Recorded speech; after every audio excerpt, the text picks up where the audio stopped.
everyone. My name is Ahmad Muzaki Al-Fatir, but you can call me Fatir.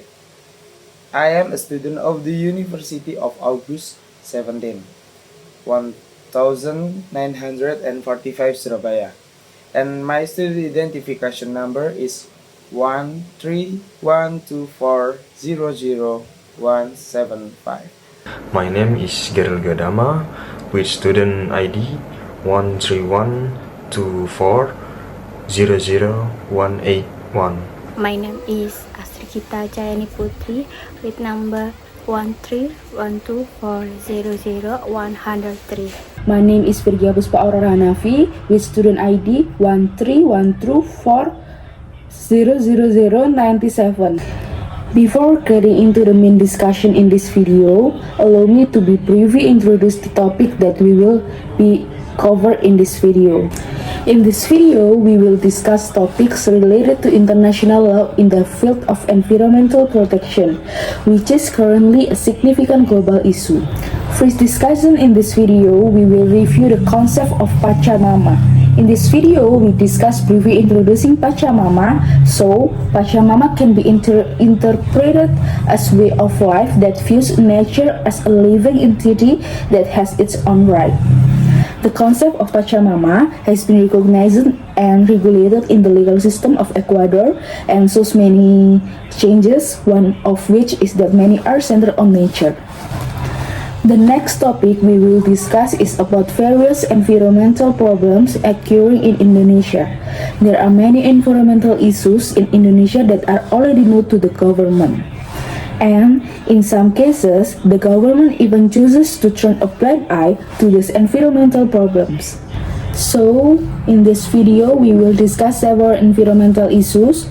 For example, pollution, deforestation occurring in places such as Papua, the impact of climate change, and also the increasing damage to ecosystem which is becoming more concerning.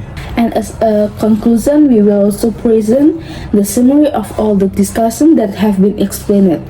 We hope this video can provide insight as well as increase understanding of environmental issues from the perspective of international law. And as a closing, we will also present the conclusion of the entire discussion that has been outlined. We hope this video can provide insight and increase understanding regarding environmental issues from the perspective of international law. Okay, let's move on the discussion of the first topic, which will be explained by other group member. Now, I will briefly explain the concept of Pachamama. Pachamama is a concept rooted in indigenous culture of the Andes region, especially in Ecuador and Peru. The term means Mother Earth and represents nature as a living entity that gives life and maintains ecological balance.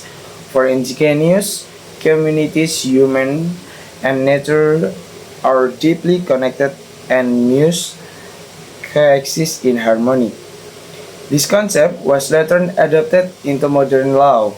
In 2008, Ecuador became the first country in the world to include the right of nature in this constitution.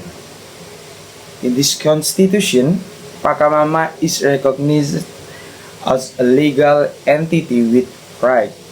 The rights include, first, the right to have its existence respected. Second, the right to recover and be restored.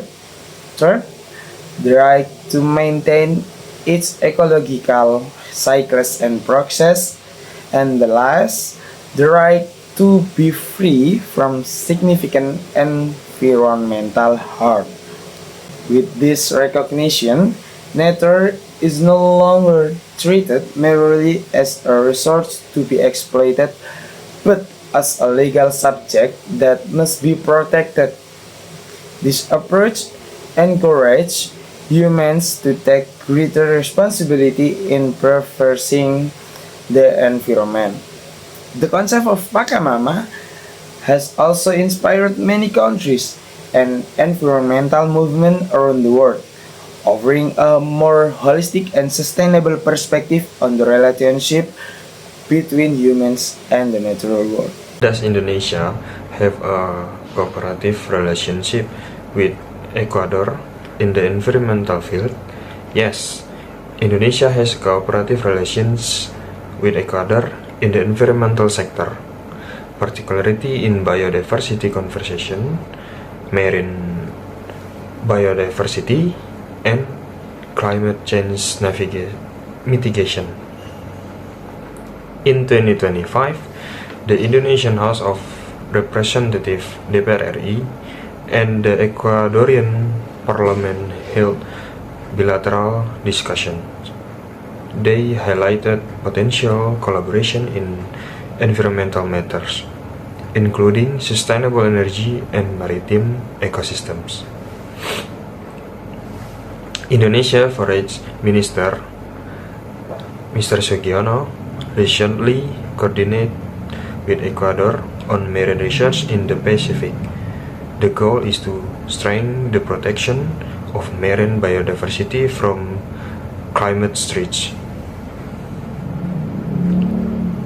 In international forums like UN Habitat, both commit to preserving natural habitats and tropical forests as primary carbon sinks. This relationship has been strong since 2007. At that time, Pertamina and Petro Ecuador agreed on sustainable oil and gas exploration cooperation, while emphasizing tropical forest issues and global climate change. The joint press statement from the presidents of both countries also underscored environmental energy for a green future. Here I will explain the final part, namely the constellation of the existence of Pachamama with Indonesia.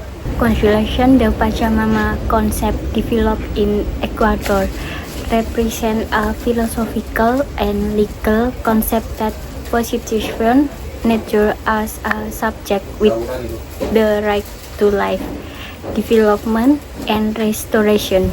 Recognition of nature rights is explicitly enshrined in the Ecuadorian Constitution, making Pachamama not only a cultural value but also a foundation for environmental protection policy. In the Indonesian context, various environmental problems such as deforestation, pollution, natural resource exploitation, and the impact of climate change demonstrate that the relationship between humans and the environment still tend to be exploitative.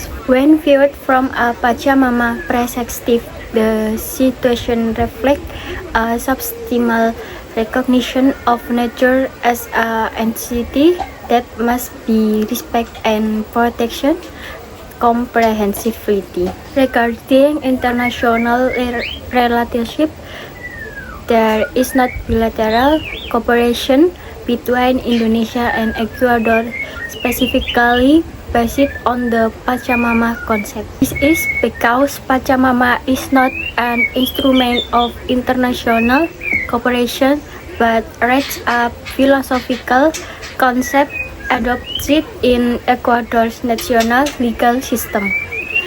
Nevertheless, both countries share a commitment to environmental issues, demonstrate through participants in global forums such as the United Nations and the Conference of the Parties.